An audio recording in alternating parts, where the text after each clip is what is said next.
Well, members, we've had a lot of information provided to us, and I wanted to now open up to questions. I have a number of questions, but let me open it up to the committee first to see if you have anything. Otherwise, I can go ahead. Anybody want to start with anything? Vice Chair or anything? So maybe I'll just start the conversation. You know, there's, as we look at our status quo, and we look at potential changes at the federal level with whether rescheduling or legalization. Our President Trump said that he had supported the legalization vote in his home state of Florida. It's difficult to predict what the new administration will do, but it seems to me it would be advantageous for us to have a regulatory regime in place for adult use before the federal government makes those changes. I would like your opinion on that. Maybe I could first go to you, and then first let me ask for from Karen O'Keefe, and then maybe to Jennifer, and then others might want to chime in. Please. I agree. At some point, given that we have 24 legalization states, federal law inevitably is going to change. For the first time ever, we have a U.S. president that said he supports legalization, and the states making their own decision. At the point you have federal legalization, there's a very real chance there could be interstate commerce, that it might just be automatic unless they explicitly say there's not.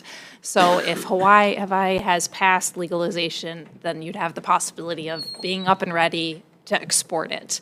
And that'll be important to not have other states be shipping to Hawaii in the future, years down the road. You're more likely to be able to be, at least competitive at the national level with the brands, the Hawaii grown that's included in the bill, and otherwise, I think it would behoove the state. I think you're right. I think, from when we were crafting our regulations back in 2017, 2018, 2019, we knew in the back of our heads, because President Trump was there at the time, that we very well could use our regulations, but then have allowed the transportation piece, the commerce piece, which, coming from the East Coast, we're thinking people from the West Coast who have a better climate for year-round outdoor grows would then benefit, because you're able to now transport it to the East Coast. So we were worried about our farmers, because we get one grow season, and that's basically what you get in Massachusetts. But I think the commerce piece is going to be the biggest part of it. And you see it in other regulatory bodies anyway, right? We all have our alcohol regulations. We all have certain regulations that we have in the states. We're expecting that the regs will be up and ready, in each state, and that the feds may make tweaks to it. So if Hawaii legalizes before that happens, then like Karen said, you're already in and ready to go. And I'm pretty sure you have some people in the state who are ready to just pack up, cargo and move it to the continent. Well, certainly the export is one opportunity. The other is dealing with import.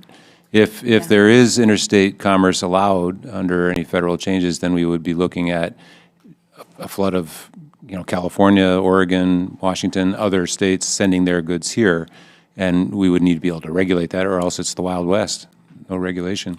I don't know if anybody else would like to comment on that.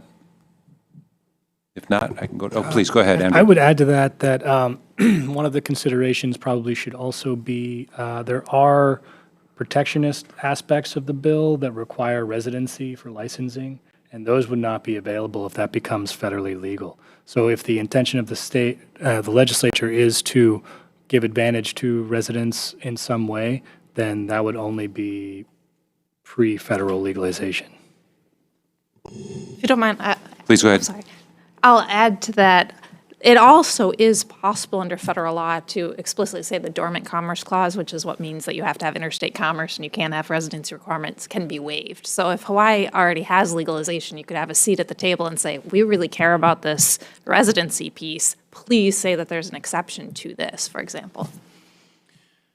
Any other comments? I can go to the next question. Yes, I could jump. Please go ahead.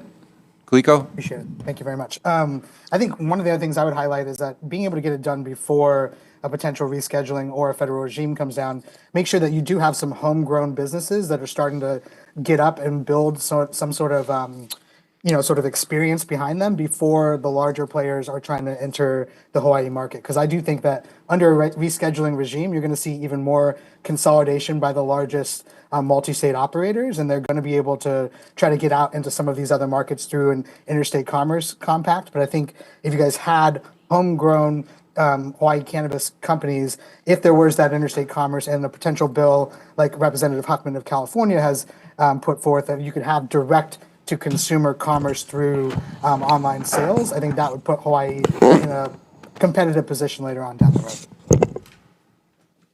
Thank you, Kaliko. I appreciate that. Representative Bellotti. Just to follow up, because I do not practice commerce law, can you say that again? I think I just heard you say that if we do this before there's legalization at the federal level, we could actually protect our market more. Possibly. So what I was suggesting is the default, if the federal law says nothing about interstate commerce, the default is on the Dormant Commerce Clause would mean every state has to allow the import and export of any, federally legal drug. And it's arguable that even with it being prohibited, that would be the case. But most courts have said it's only in the context of something that's federally legal. So the default would be that you couldn't have residency restrictions and you couldn't bar imports or put rules on them. However, Congress can choose to have an exception to the Dormant Commerce Clause because it's dormant. They can say explicitly in the law that legalizes cannabis federally, it's allowed. You can have a state-specific rules for 3 years, 2 years, forever.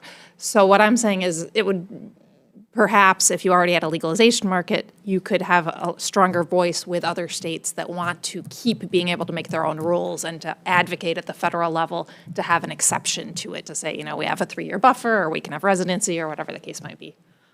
Yeah, but just to clarify on that, that's at the federal level. So the state, if you did enact something with a residency requirement, it would have to be during federal legalization that the federal government says that you can keep that in. Yep. We would not be protected otherwise. Yeah, that would not be guaranteed. Did you have a follow-up question? No.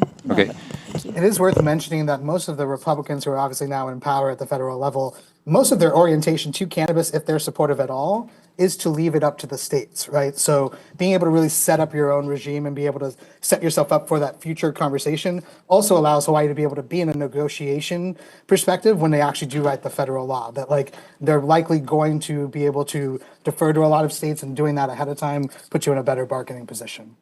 Good point. Good point. Let me ask a question of you, Ty.